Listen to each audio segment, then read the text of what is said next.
Hello, welcome to InTheEnglishCorner.com. Let's discuss what a participle is and what its function is in a sentence. Now, verbals are words that are formed from verbs, but they do not function as verbs. And that should be a T. They do not function as verbs. And there are three kinds of verbals, and I have a video on each. Participles, gerunds, and infinitives. And all three types of verbals help add variety to your writing and to your sentence structure, so it's a good idea to understand what these words are and how to use them appropriately in a sentence. So this video is going to discuss participles and what they are and how to use them. Now, a participle is a verb form. So it looks like it's a verb, but it's used as an adjective or a describing word. And the participle is based on a verb, and so it will express an action or a state of being. However, participles, they're not verbs. They function as adjectives, and they'll modify a noun or a pronoun. So they modify or describe a noun or a pronoun. And sometimes a participle comes before the word that is being described. So there are two types of participles, and I want to review them with you and show you when you use participles in your writing how they can really add effect and emphasis and change up your style of writing. So there are the two types of participles, are present participle and a past participle. Now let's look at the difference and how they're used in sentences. The present participle always ends in ing. Most past participles end in ed. Most of them will end in ed. However, there are some that have different endings.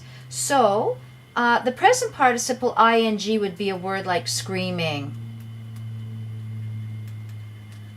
running, and I'll show you in a sentence how it's used. And the past participle usually ends in ed, or more often ends in ed, such as walked, jumped, and waited.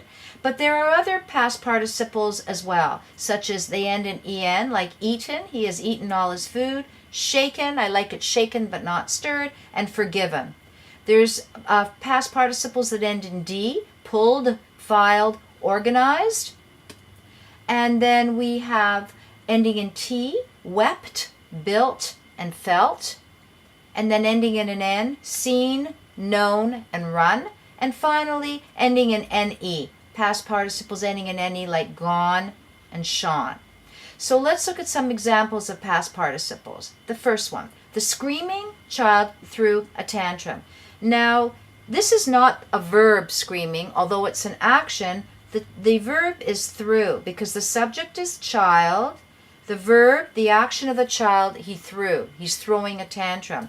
The screaming child, this now is a participle, a present participle. It ends in ing. It looks like it's a verb, but it isn't the verb, and it's modifying the child. It's describing the child. So instead of just saying the child threw a tantrum, the screaming child, you could almost hear the action of him screaming, but it's not a verb anymore. It's now called a participle, and it's modifying child. It's acting like an adjective. Shaken, he walked away from the accident. That's a participle ending in en, which we gave you up here, the list of the en. That's only some of them. Shaken, he walked away from the accident. So it's describing how his state of mind. He's shaken. So it's an adjective describing the person who's walking away from the accident. Trembling, I removed myself from the room. Now in this one, the verb is removed. I is the subject, removed is the verb, so trembling is no longer the verb. It's a participle, it ends in ing, and it's describing how your state of mind, how you're feeling, you're trembling. So it's used as an adjective. He finally dealt the cards. So again, it's a past participle ending in a T. Never having flown before, I was extremely nervous. There's a participle ending in an N. And the painted room was a very bright blue.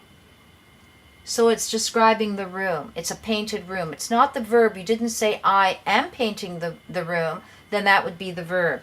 Was is the non-action verb. The room was, that's the verb. So the painted room, it's the participle, and it sounds like it's a verb, but it's a participle used as an adjective modifying the word room, the noun room. So where do you place participles? So this next part of the video is called Placement of Participial Phrases. And in order to prevent confusion in your writing, the participial phrase must be placed as close as possible to the noun that it's describing or modifying. And the noun must clearly be stated. Now let me explain that and give you some examples to clarify. Participles and participle word groups can add effect to your sentences, so they can be used at the beginning of your sentence to add variety to your writing, and in that position, the participle must be followed by the word it describes. So here's an example of what I mean. The first one, being silly, he was asked to leave the room immediately. So if you look at this example, being silly, here is your participle. Being silly, he was asked to leave the room immediately. Being silly is the participial phrase because it's a couple of words, so it's called a phrase. And you don't want to add any confusion, so you're putting it as close to the pronoun he, because he was the one who was being silly. You don't want to put it anywhere else in the sentence, it won't make sense. Or forgiven once again, the boy left the room with his eyes averted. There's your en, the forgiven, so that's your participle. Here's your participial phrase, forgiven once again. And who was forgiven? The boy. So you want to put the participle or the participial phrase as close to the word that it's modifying. Another thing to remember is participles and participle word groups can also be used effectively after the words they describe. So look at how this would add variety to your writing. The old man, trembling uncontrollably, was rushed to the hospital. So here is your group of words. That's the participial phrase. You've got your ing, the trembling. Now that's not your main verb again, because was rushed is the main verb. It's the old man was rushed to the hospital. But what was happening? He was trembling uncontrollably, so you're modifying the word man. The old man trembling. So it's an adjective modifying man. Or the child, comma, stunned by all this attention, comma, quietly thanked the audience. Child is your subject. Thanked is the verb. So stunned by all this attention cannot be the main verb. It's a participle with ending in ed, and there's the participial phrase, stunned by all this attention. So who is stunned? The child. So you want your participial phrase to be as close to what it's modifying as possible. So you see how that adds variety to your sentence. You could have just said the surprised child thanked the audience, or quietly thanked the audience, but instead you're saying the child, stunned by all this attention, quietly thanked the audience. So it's adding a lot of depth to your sentence and a lot more description. So that is the value of the participial phrase. Now, what about punctuation in these phrases? Well, punctuation in participial phrases. Remember, when a participial word group begins a sentence, a comma should be placed after the phrase or the word group. Let me explain here what I mean. Arriving at the theater, Susan realized she forgot her ticket. Let's look at this one together. So, subject is Susan. The verb is realize. So that's the main subject, the main verb. Arriving at the theater, there is your group of words. That's your participial word group. Arriving at the theater. Now you see, if you begin with a participial word group, you must put a comma at the end of the word group. So your comma goes here. Arriving at the theater, comma, Susan realized she forgot her ticket. So you must put the comma at the end of that word group. Or the second example, barking loudly, the dog warned his master of an intruder. There is your participle, barking. That's a participial word group because there's more than one word. It becomes a phrase, a participial phrase. And barking is not the main verb. The dog is the subject. The verb is warned. So it was the dog that was barking loudly. So the participle is modifying the noun dog. It's no longer a verb here. Another rule for the use of participial phrases is this one. If the participle or participial phrase comes in the middle of the sentence, it should be set off with commas only if the information is not important, if it's non-essential. This means if the information is not crucial to the understanding of the sentence. Please look at an example because it gets frustrating without examples. They're just rules, but you can apply the rules much more efficiently and effectively if you have examples. So take a look at the first one. My dress, old and tattered, was thrown into the garbage. Okay, so this is not anything, has nothing to do with the main subject or verb. The subject is dress. The verb is was thrown. The helper verb, the main verb, was thrown. So old and tattered becomes the participial phrase because you've got your ed, tattered. There's your participle. It's a participial phrase because it's old and tattered. What was old and tattered? The dress. And you would put the comma after dress and after tattered as it's a break in thought. And I said right here that if the participle comes in the middle of the sentence, you set it off with commas if it's not crucial to the understanding of your sentence. So in this case, maybe it's not crucial, so you put the commas. In the second example, my dinner, burnt from overcooking, had to be thrown out. Again, burnt from overcooking is the participial phrase. Burnt, there is your participle that ends in a T. That was one of the rules. It can end in a T. It's a verb form, but you're not using it as a verb now. It's an adjective. Why? You're describing your dinner. Your dinner's burnt. So it's a participle that's modifying the subject of the sentence, which is dinner. And you have put commas because what you're saying is it's not crucial. It's not important. You want to include it, but it's not crucial. The important thing is you have no dinner. You had to throw your dinner out. So in this case, you have inserted the commas because you're saying, well, I want to mention it, but it's not crucial to the understanding of the sentence. However, let's take it a step further. If the information in this participial phrase is essential to the meaning of your sentence, then you would not use commas. Example, the student winning the most games will move on to the finals competition.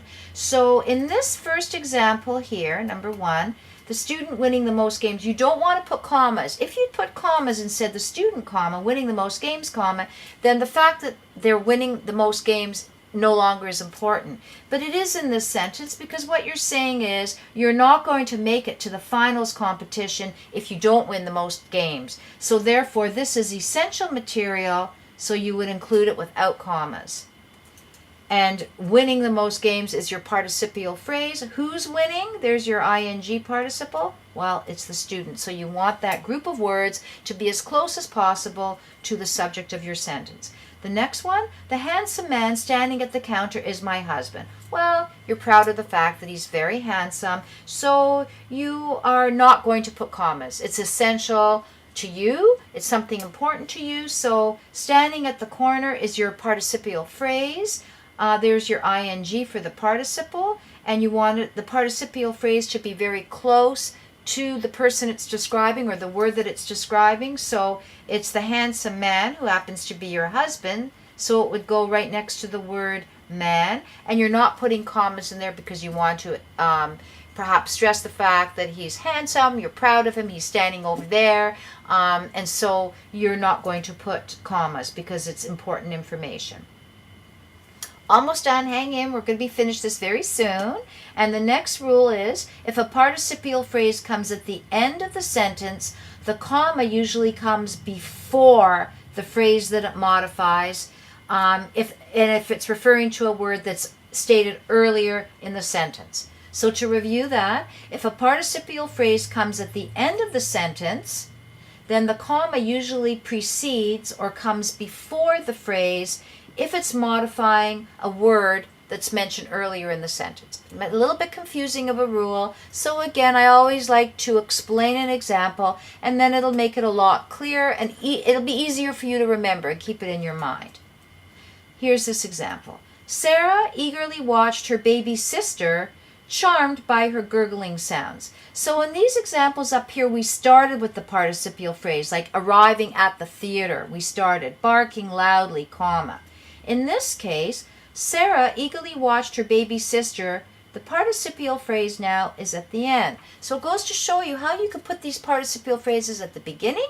They can go in the middle with commas if you choose, and at the end. So these descriptions can be anywhere, and they add emphasis and variety to your writing. In this case, because it comes at the end, charmed is the participle. It's not the main verb because Sarah is the subject. Watched is the verb. So charmed is no longer the verb. And it is used as an adjective because it's used as a describing word, charmed by her gurgling sounds. So in this case, the participial phrase, charmed by her gurgling sounds, is modifying Sarah. It's not the sister who's charmed, it's Sarah. So you see, it's quite a distance away in this sentence. Sarah eagerly watched her baby sister, comma, and now because it's referring to Sarah, who's at the beginning of the sentence, you would use the comma, and that's what they're saying. You put the comma at the end of the phrase if you are describing a word in the sentence that's referred to at the other end of the sentence, just to make it clear, so you'd put the comma. Yes, I hope you understand that rule.